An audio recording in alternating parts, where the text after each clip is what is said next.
Hello and welcome to Soul Portals, exploring psychospiritual horizons with your hosts Cedric Spire and Deanna Nagel.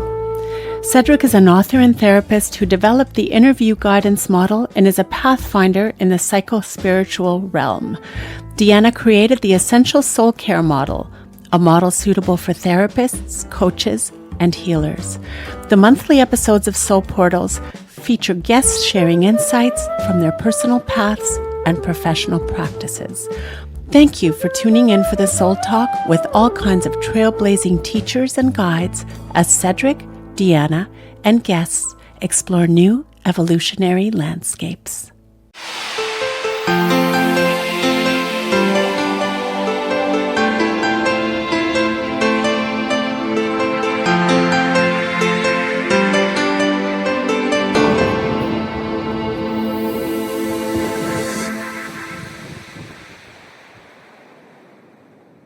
Let's get going.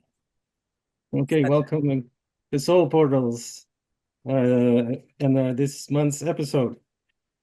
We always do this opening invocation, which goes like this: may the spirit flow freely through this conversation and this gathering, allowing it to be both energizing and edifying. And this month we welcome our portal of the month, which is Kate Graham. And she's a modern day shaman, who works with both individuals and groups in a unique blend of shamanic healing, hypnotherapy, intuitive oracle work. She covers a lot of ground. I'll let her do a brief intro of who you are in the world before we get into the inner world. Who you are in the outer world. Yes, who I am in the outer world. I actually think that's probably a harder question to answer Yeah, I than knew the it. inner world. Yeah, who I am in the outer world. So yeah, I think maybe other things that people find interesting about me are that I am living nomadically, and that I founded Oracle Fest, which is a series of online gatherings that are now going to in-person events. So I was actually just at Mount Shasta yesterday, if you can believe that, checking out the scene so that we could maybe bring an event there. And yeah, I have a lot of different healing modalities, but ultimately I'm quite multi-passionate. So I'm doing a lot of artistry and retreat work as we speak now. Who knows what it'll be tomorrow, but And you have a nice balance between individual guidance and the collective, our collective evolution. yes, Right. I would say I spend a lot of time even just in my own personal spiritual work, connecting to the energies of the collective consciousness. There's something very interesting to me about the power we all have to use our thoughts and our hearts towards the greater good of our whole humanity, somehow from an individual level. So yeah, very, very fascinated by all of that. Yeah, and there's an interface, a crossover with counseling and therapy, which is also, of course, about the inner world. But I get the sense that you're going inside the inner world. Other layers of it. Potentially beyond the inner world. My Yeah. business name is Heart's Frontier because I always like this idea of like starting from the heart and then the expanse kind of that comes out of that. And turns out that frontier is way larger than I ever had anticipated. So it leads me down lots of rabbit holes and different areas of focus. And yeah, it does feel like the psychotherapy and the counseling and the therapeutic way of looking at things is really in the forefront of my mind as well, because I have been working on a book with a friend of mine who is a psychotherapist, trying to blend some of these ideas and think differently about could we use some of these more shamanic ways of looking at things, could we use that lens and help it enhance our perception of what's going on for people in their inner world and beyond. Right. Okay, so let's get to the opening quote, which is from this book, The Shaman's Body. Is it shaman or shaman? It's either. Okay. The subtitle, A New Shamanism for Transforming Health, Relationships, and the Community. So very, similar to your path. And this is Arnold Mindell, the author of Dream Body. Anyway, here's the quote that reminded me of your path and practice. Um, the shaman remembers her entire self at all times. When she is in the world of daily activity, she is at the same time on a mountaintop, just as when she is asleep, she is awake. The skill is an ability to pick up on secondary processes, but the meta skill is a compassion for yourself and the experience. The shaman in you, because that's part of our theme, that there's a shaman in everybody. It's just a matter of how much it's developed. The shaman in you understands power as a love for the unusual, a love that brings everything to life. Love for the absurd is a transformative meta skill that turns anything and anybody into gold. Worship not the object, but the spirit that it animates, not the content, but the creative element in the background. Mm. So Lovely. that's a theme, very close to my path, which is called interview, which is that secondary process. It has a different terms: double awareness, duo consciousness. Mhm. We were talking about the inner and outer worlds. Like that's a real skill to stay conscious of both. Yes, So and for people who are familiar with it, it's like the thing that we always say within shamanism is keeping one foot in the ordinary and one foot yeah, in the non-ordinary, whichever one is which. I still don't know, but keeping one foot in here in the 3D and one foot out. And so yeah, that really does embrace so much of the path. Thank you for that yeah. reading. Mm. So, Kate, I have a question. Mhm. What um what was the spiritual path or influence that you had early on that you think has brought you to who you are and what you do now? Mhm. Yeah, I mean, I think my own story is beautiful. I think it's okay if everyone sees their own story as beautiful. And when I was young, I had these psychic dreams that my family was going to move before we actually moved, and they were incessant. And I would get all these dreams. I was sleeping in a room in the basement of this like split level home, and my family, all the rest of them were upstairs, and I always had this basement room, and really like too big of a bed for how little I was, and then all the underneath the bed there was some storage, and there was these old ancestral items from my Scottish side that were sitting in like a suitcase. And sometimes in the middle of the night I'd have a really active dream, and I would roll out of bed. I don't know if it's ever happened to you, but you have a dream and you jolt and you actually roll out of your bed completely, like you're on the floor. This happened to me as a kid. I'd wake up on the floor going, "Oh, what was that?" And I would look to my right and I would see this sword from my Scottish ancestral lineage, and just be like, "What is that? What is this story? What is that doing there?" And my parents always just thought, "Oh, this is fine, oh, your grandma had psychic dreams. It's fine. It's all good." And so I didn't think much of it. And I was very sensitive and aware, but I just thought I was like a little know-it-all. So I didn't really think it was anything like claircognizance or clear knowing or clear feeling or anything like that. And I would say the real time where my spirituality hit like a strange turn was when I was in my preteen years.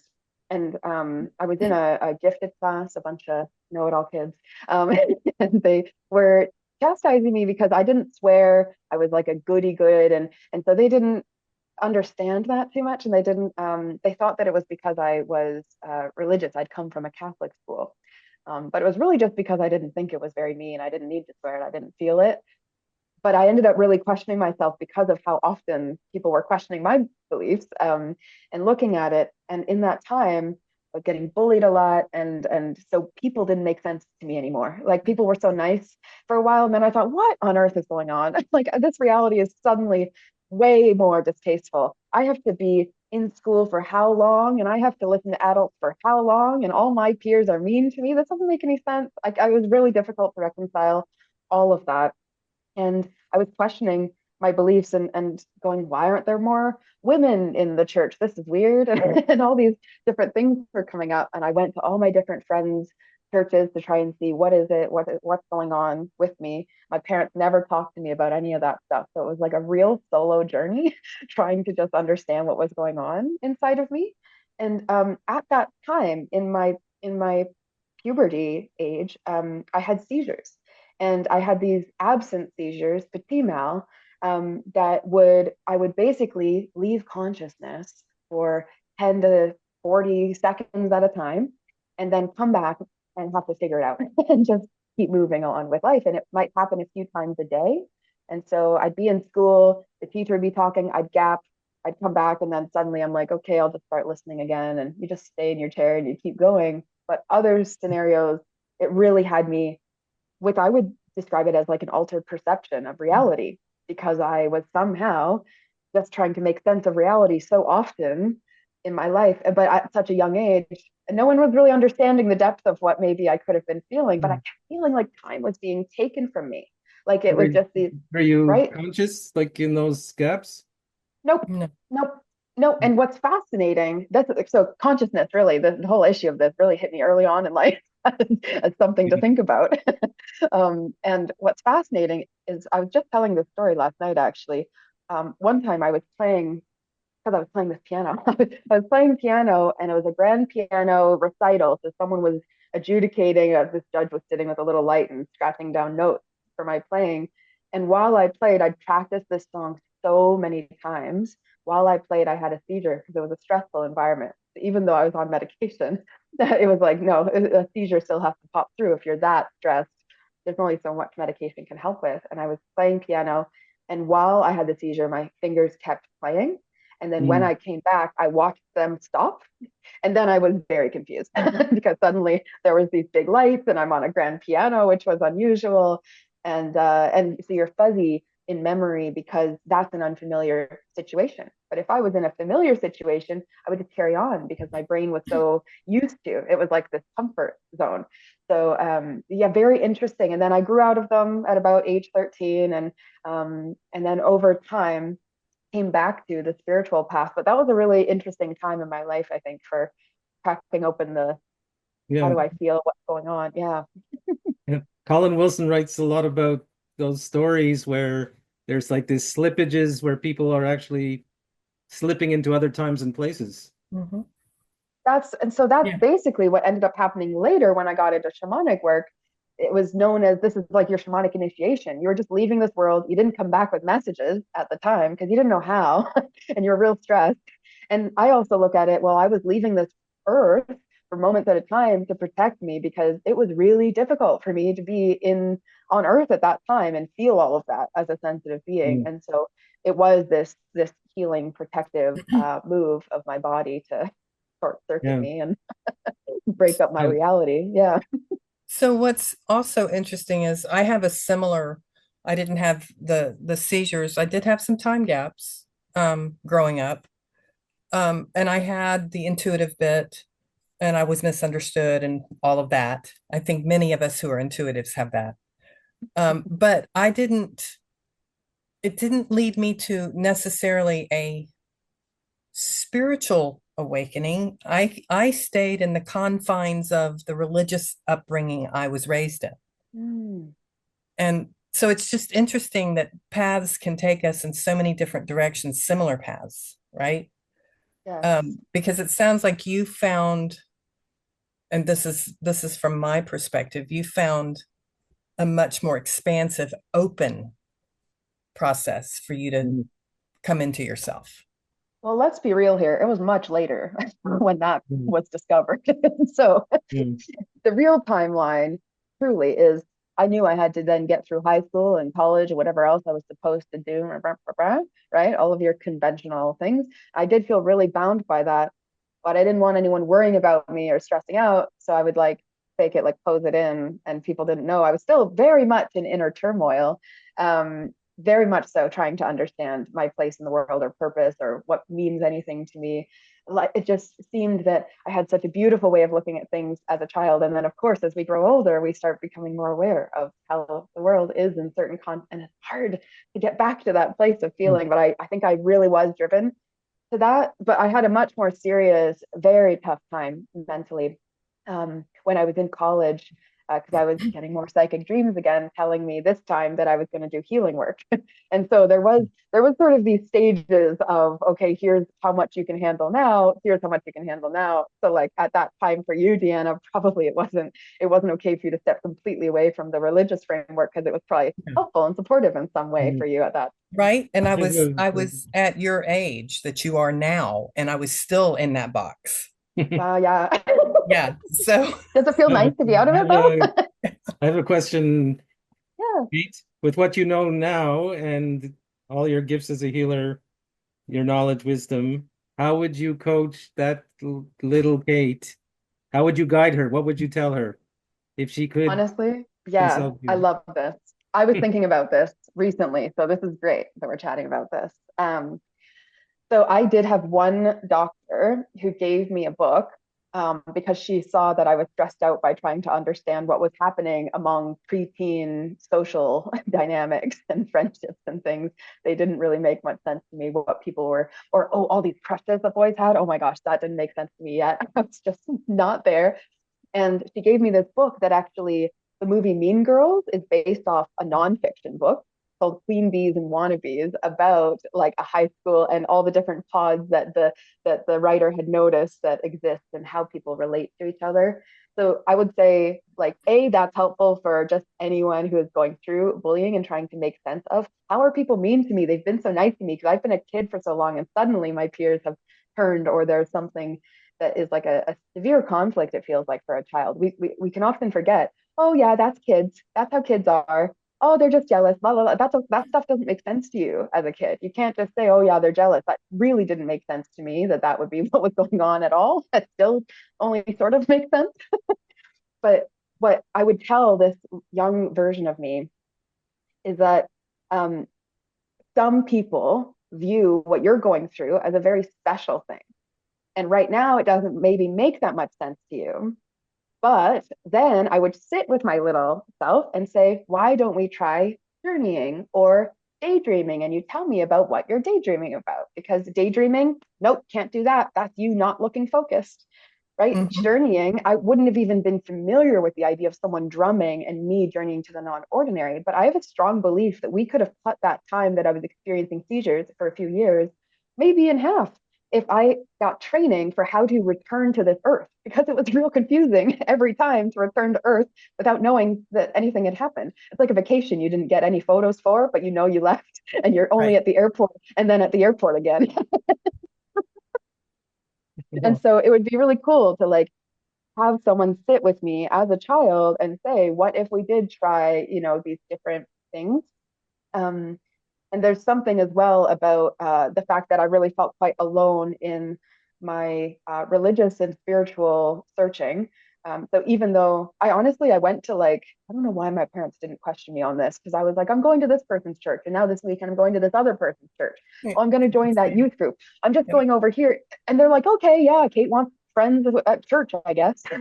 And they didn't really care about religion themselves. I felt deeply, because I thought that's one place where everyone's nice, or they're supposed to be nice to each other, and they sing songs, and they have good feelings, and they talk about being good people. I like that description. They're supposed to be nice to each other.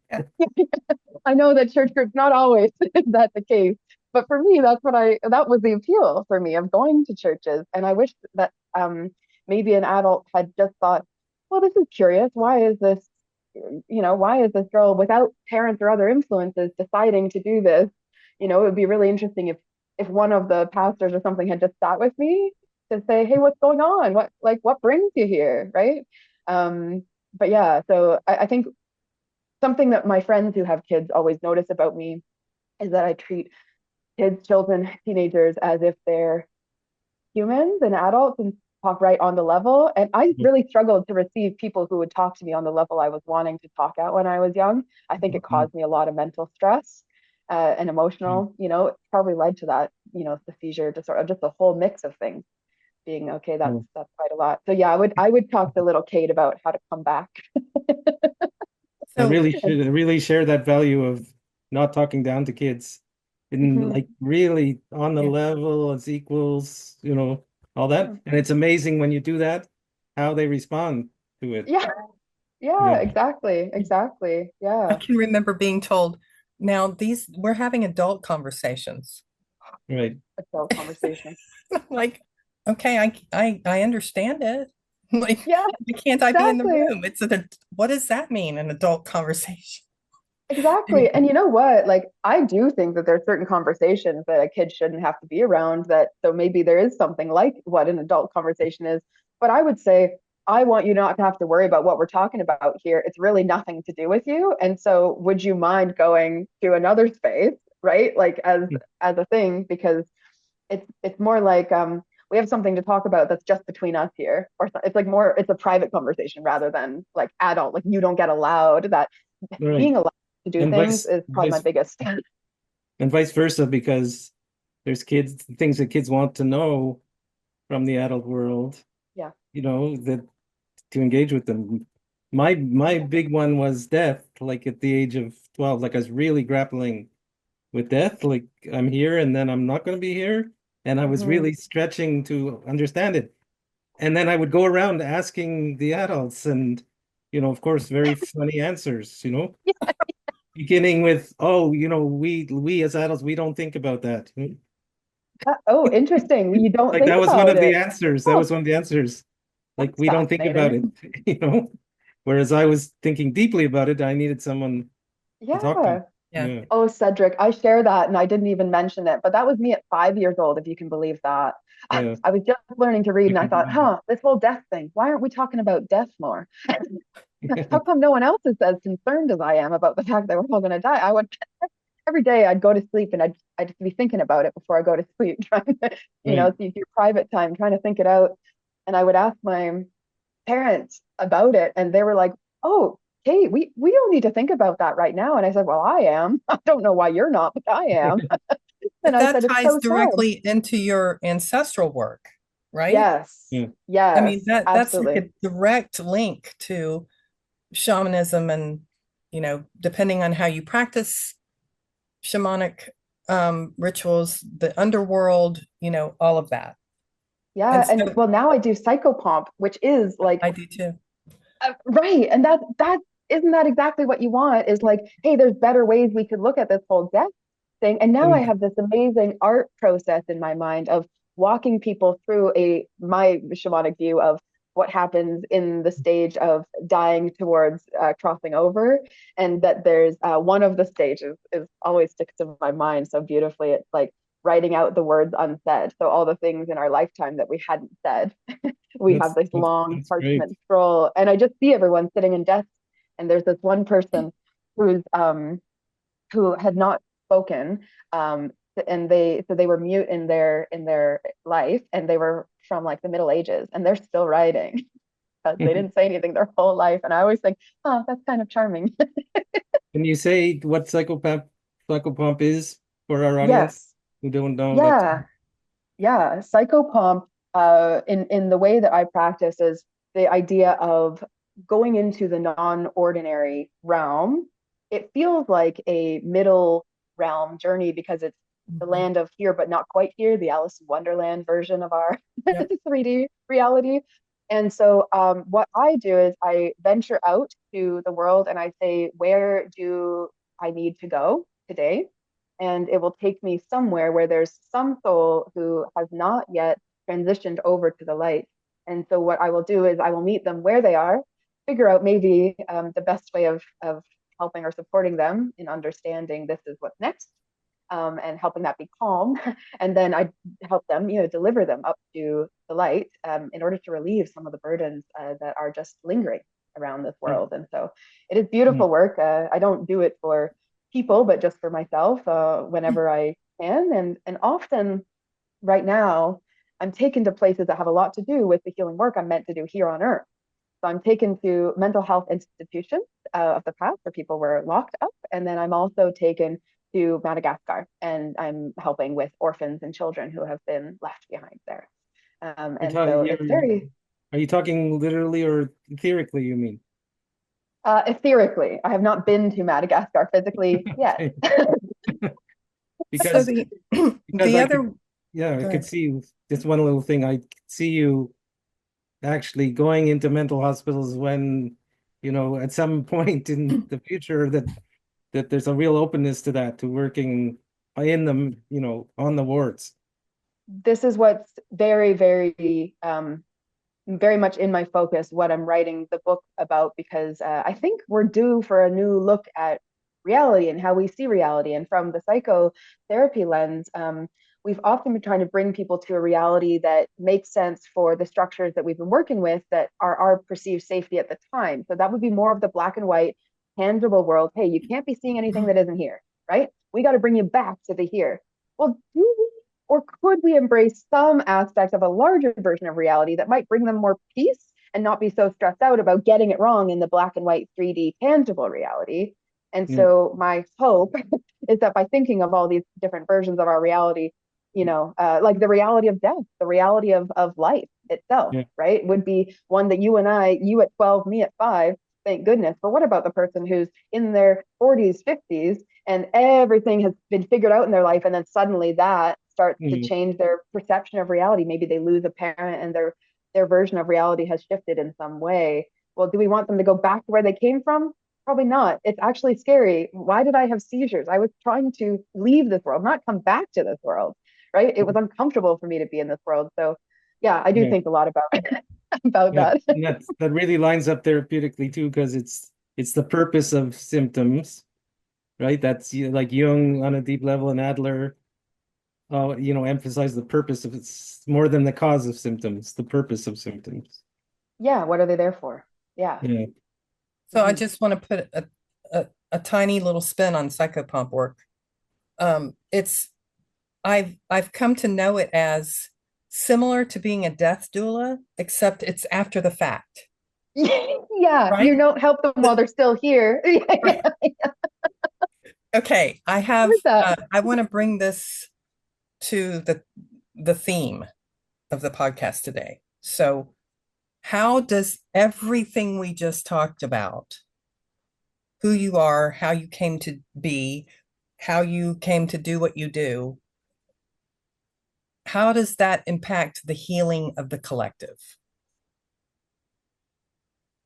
So something that I picked up on quite early was that a lot of those kids who were being mean to me also kind of had mean parents.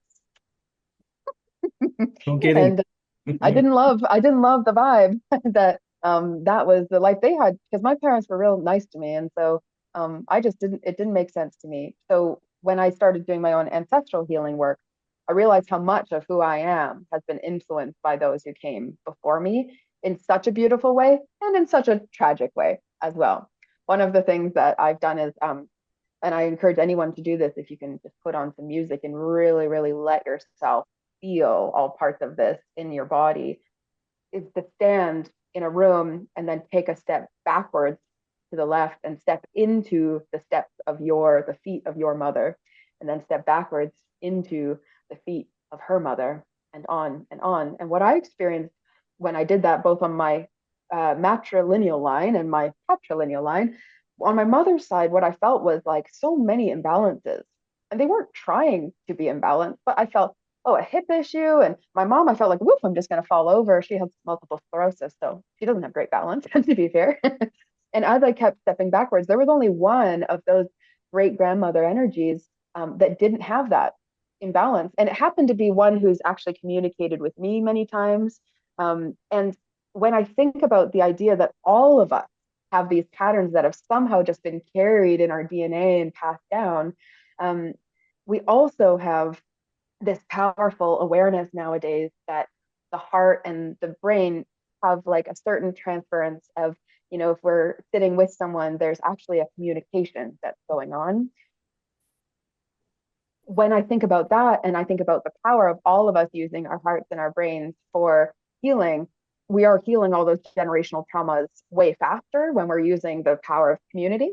A lot of our wounding comes from separation and division. And so the idea of unity and connecting everyone, that seems to be what a lot of the spiritual stuff ends up being about at its core, is love and unity and joy, maybe, or celebration in some kind of way. And so I love the idea of more and more people adding positively to our collective mindset So even though it can kind of be annoying maybe to talk to me sometimes because I'm trying to point out how we might be able to look at things differently, I really think it's important light work to be shifting even how we talk about basic things. We use some of these phrases constantly of even just talking about the weather in a negative way, and then that stays in our collective consciousness. Or, oh, it's really scary. People, I mean, let's not talk about this for too long, but politics, when people have a certain story or fear around what's happening in the political sphere, we are actually weakening our collective mindset by believing that some power is greater than you and greater than spirit. And so I love the idea of us healing the collective mindset for all the different beliefs we've carried over time that haven't helped us. And it can really free up then how we use our hearts, because our minds are the thing kind of influencing our ability to speak and communicate clearly through our hearts. So the hypnotherapy work I've done also really influenced that, to answer your question as well, is hypnotherapy work and deep belief work, deep subconscious work has really shown me how we are so innocent. We really didn't mean to add in all of these beliefs that really harm us or harm others. And so returning to innocence of the collective consciousness, and maybe because this is the inspiring age of AI becoming public, it feels like maybe there's an opportunity for us to shape the collective thoughts to be ones of the life we're looking to have. And whenever I look at healing, when I see someone who's really suffering, they're usually looking at all the stuff they don't want anymore. It's pretty obvious that's where their mind is focused, because you think, well, that's the problem. But the thing is, we've got to look at where the solution is, not, you can't solve your problem with the same thinking that created it, right? You have to have different thinking to get out of. I love that idea. That's Einstein, I love me some Einstein. Einstein's one of my big celeb crushes. That and Harrison Ford. There's the other side of the coin of the ancestral healing. It, along the lines of what you're saying now, is the gifts that are being transmitted through the generations. Absolutely, Right? yeah. Like So our inheritance. yeah, inheritance of all things, right? Inheritance is not only limited to physical and monetary value, but the value I've gotten from my Scottish side doing all of that ancestral healing is that actually I found out all of the men on that side were doctors or priests. And so this spiritual healing pull for me made so much sense.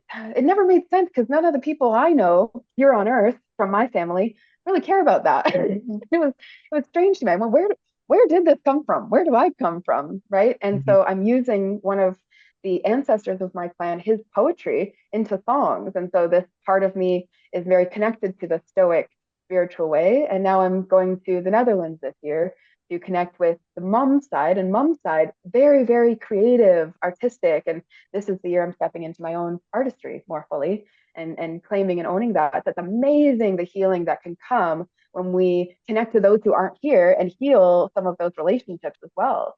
So, and sometimes, often I would say, when we've had a tough relationship with someone when they're here and then they shift on, right? Then we might have a better connection with them sometimes when they cross over, because they're not carrying all those burdens and that's the stuff that is attached to the mind and the beliefs that have carried through, that those burdens are the things that we're meant to release and to lift up.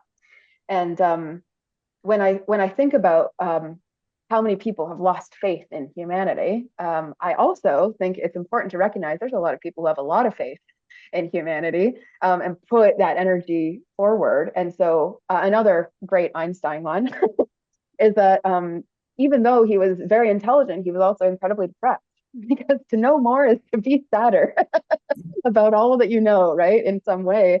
And he said that one of the things that kept him going was the idea that even though he's not around them all the time, he knows that there's other people in the world who believe in a better world and who want more love, more joy, etc. And so that spirit, I think, is something that we ought to keep weaving into this collective mindset. So I think that as often as you can, add that into the pot.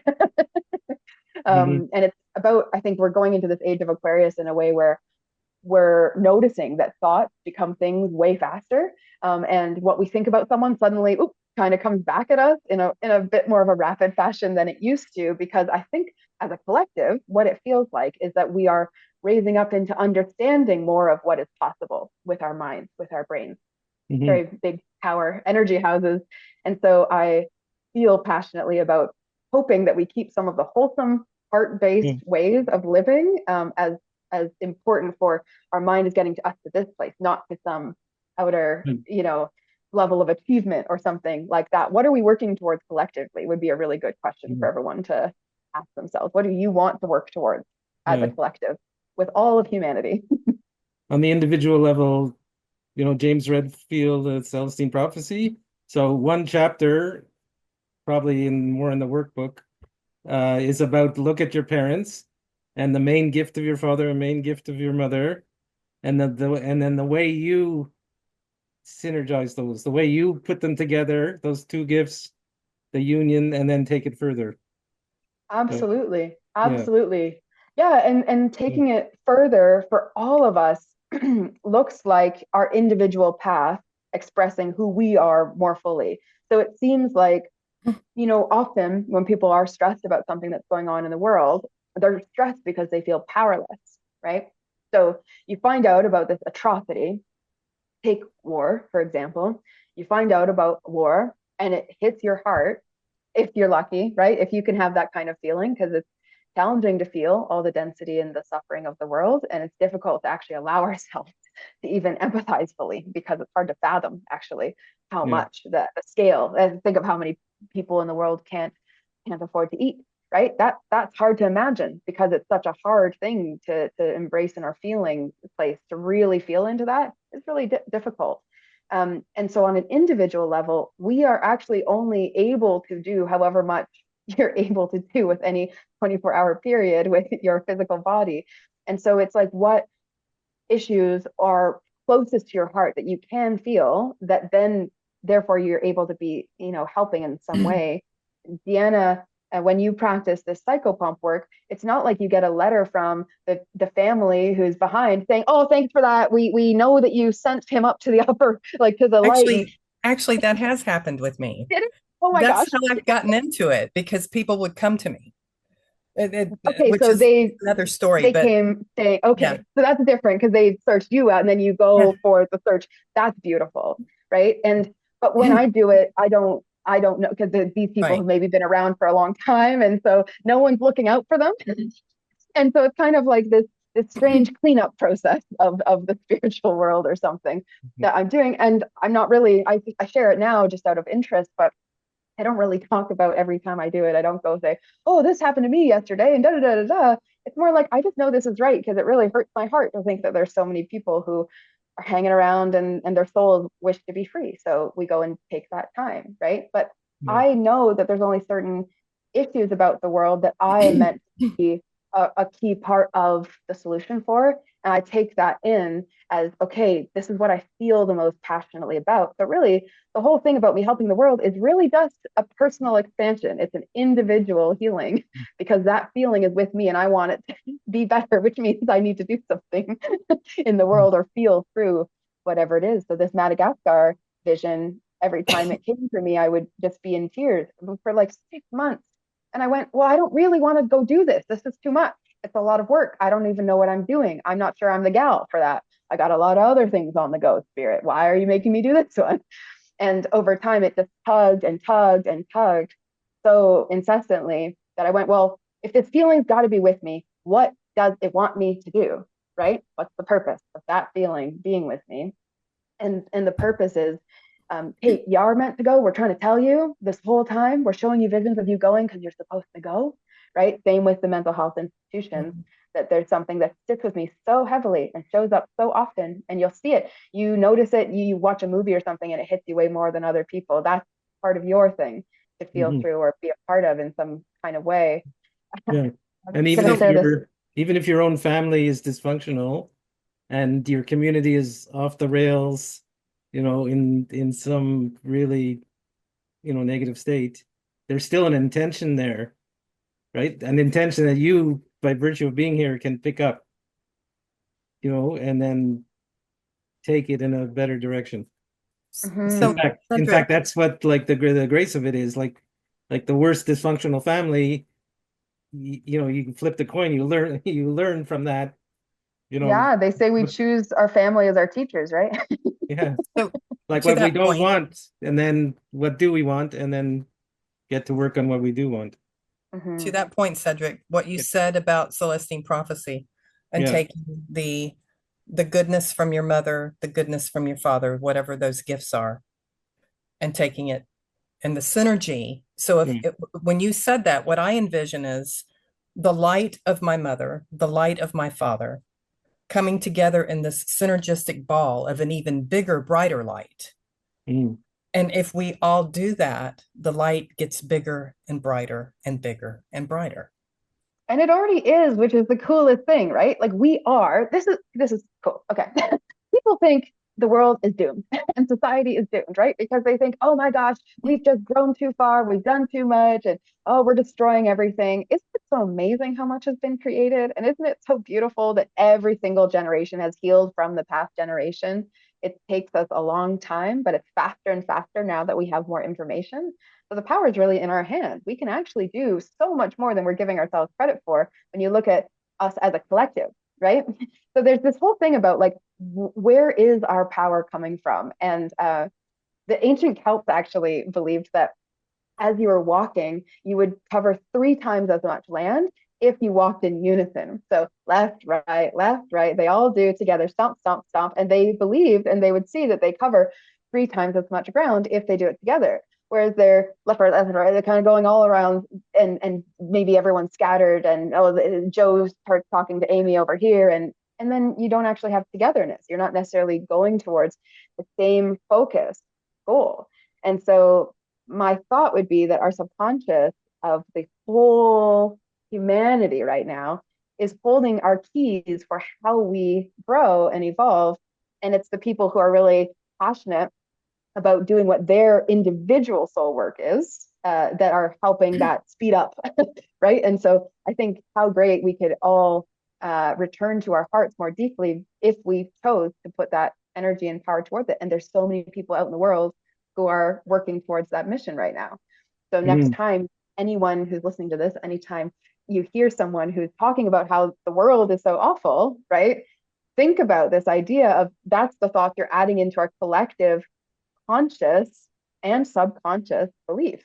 Because the more we repeat, oh, the world is doomed, technology is awful, oh, well, we're never gonna get back, Right.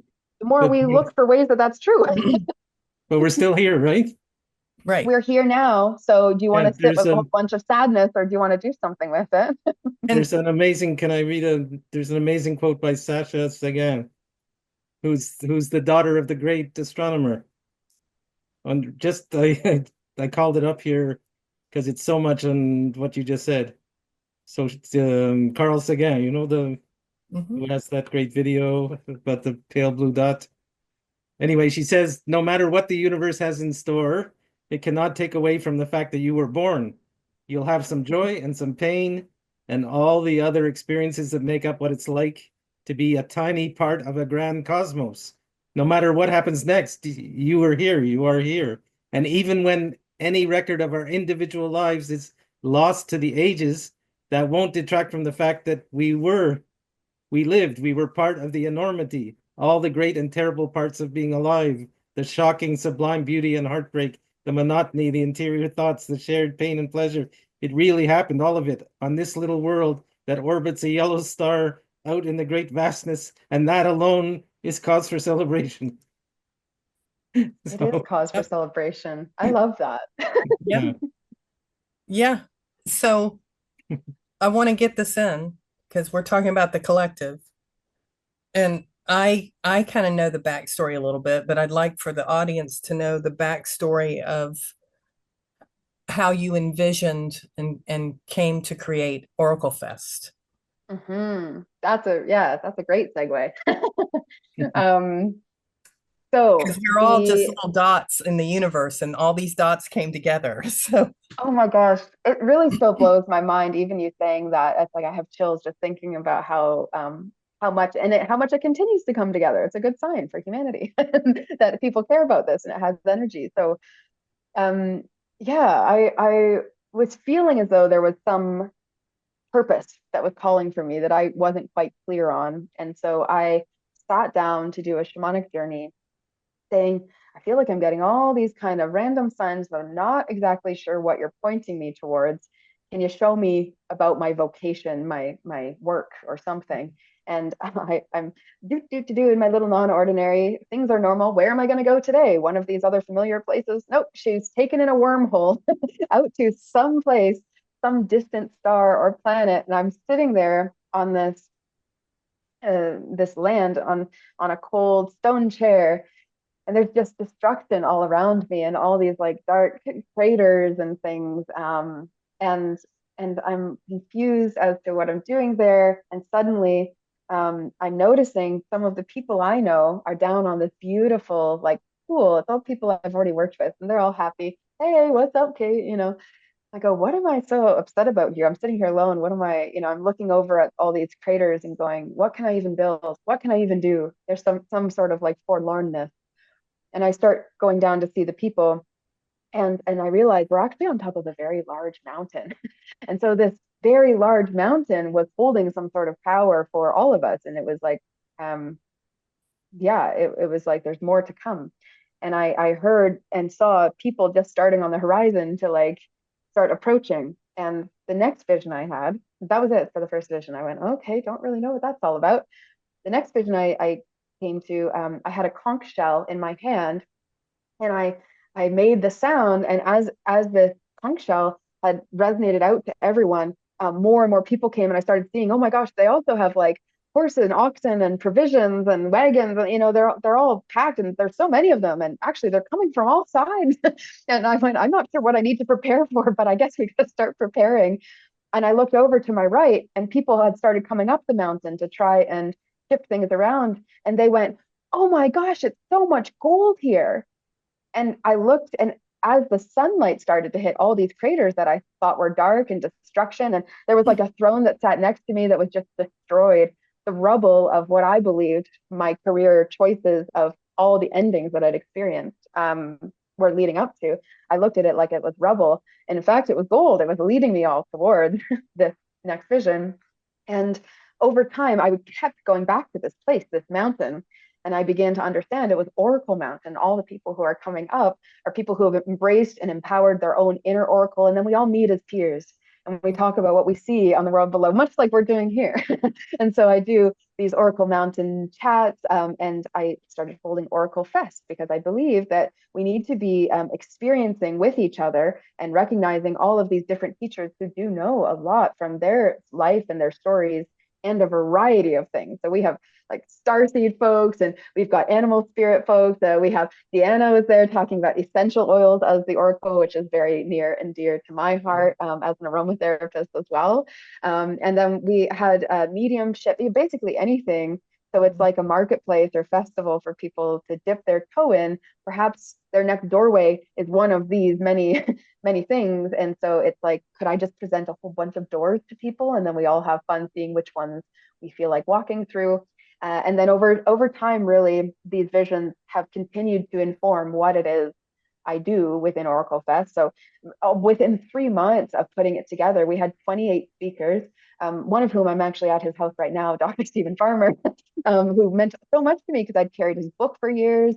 Deanna and all these synchronicities that we experienced upon the creating of this one event so far, this big event, and then the podium series as like an ongoing way of celebrating the inner oracle within people and actually activating from an experience place what it feels like to really trust that intuition and to be surrounded by positive energy.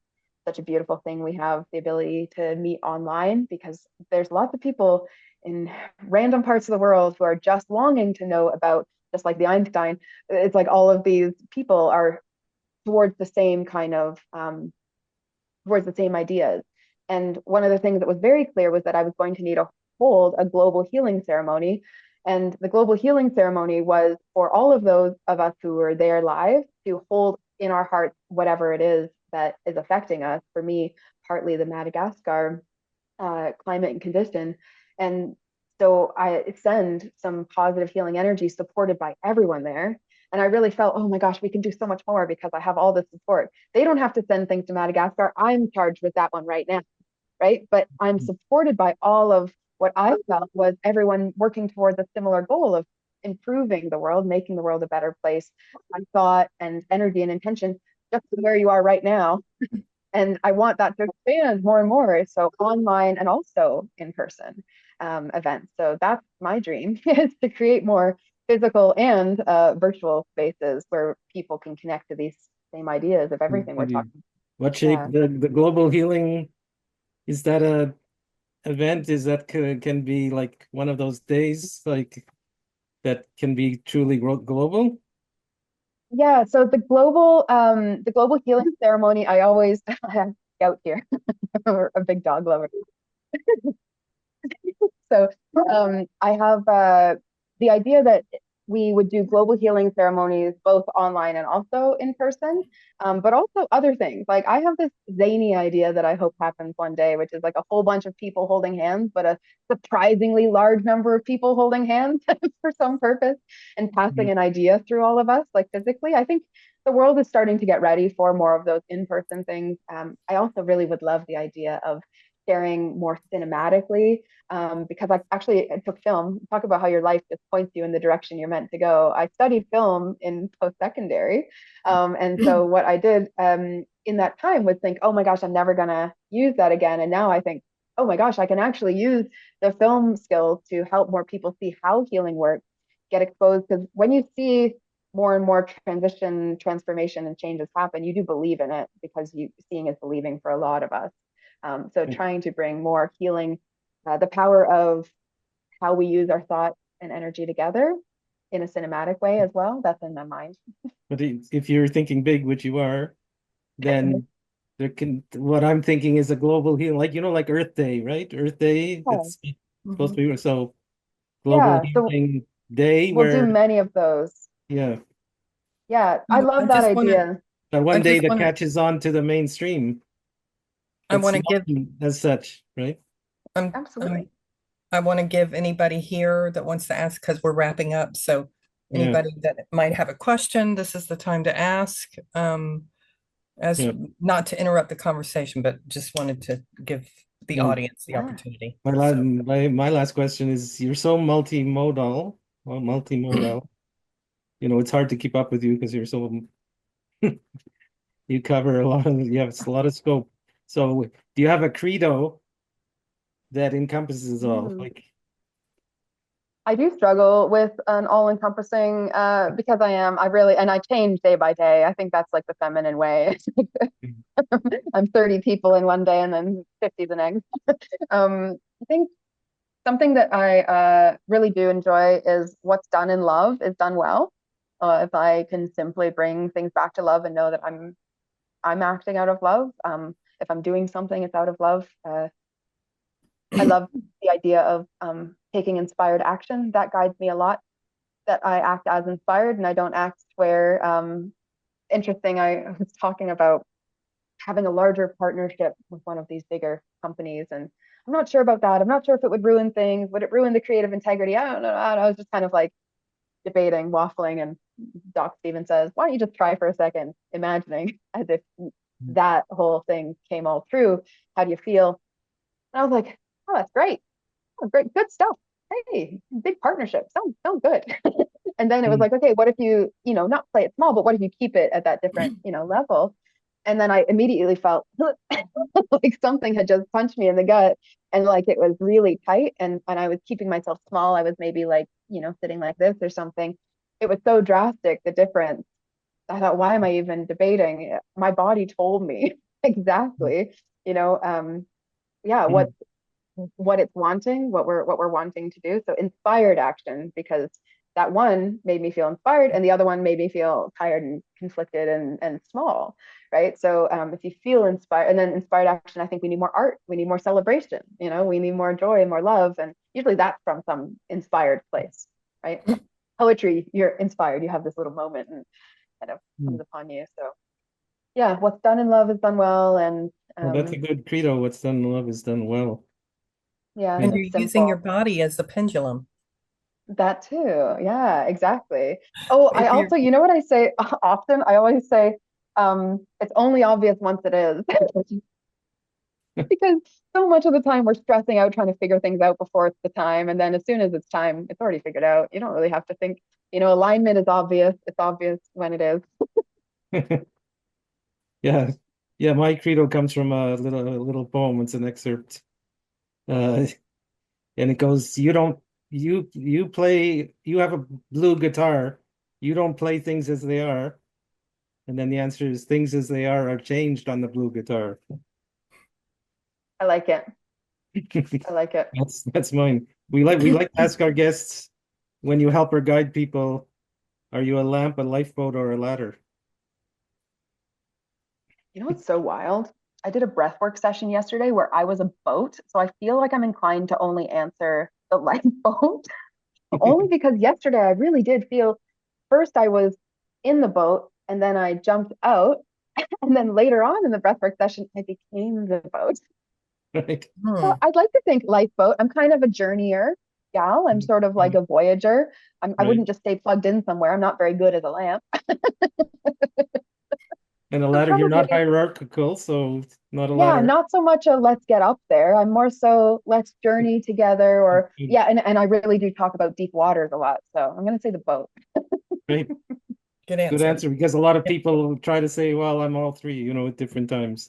No. But I'll stay a boat. That's cool. and the other synchronicity here was that when you were talking about your childhood experience, I didn't say it, but I thought Alice in Wonderland. And then 5 minutes later, you mentioned Alice in Wonderland. Yeah, no surprises here. Yeah, Well, almost I'm predictable for all the I'm synchronicities. definitely a lamp because I'm afraid of heights, so I'm not getting on Yeah. a ladder. Oh, then we have all three because the And I'm lamp. not so You're good the in the perfect water. lamp. So I yeah, actually, when I said, hey, I wouldn't work for it very well as a lamp, I thought, Stephen was probably a good lamp. yeah. So What are you, Cedric, Cedric? Like the ladder, like we have all three here. Like oh, Yeah, we going, did. like going up and down the ladder, like Yeah. I up and wonder down, if, not just up, but up and down the ladder. yeah, helping people, no matter what state, going up and Like if you down, go up the the ladder, process. then you have something to bring down the ladder also. Right. Yeah. Right. Like the journeying, kind of like going, Yeah. oh, get something, bring it back But down. it's Yeah, that interesting that makes sense. we have all three here. Very That's interesting. A trifecta. yeah. there's my lamp. It's your, oh my gosh. So If I drew one, that's exactly what it would have looked like. okay, so So we're it right on looks like, schedule. yep, we're So winding down. the closing blessing is, may we live in openness to what will emerge next in the evolutionary pageant. Love it. Thank you. Thank you, Thank Kate. you. Thank Thank you for you. being here.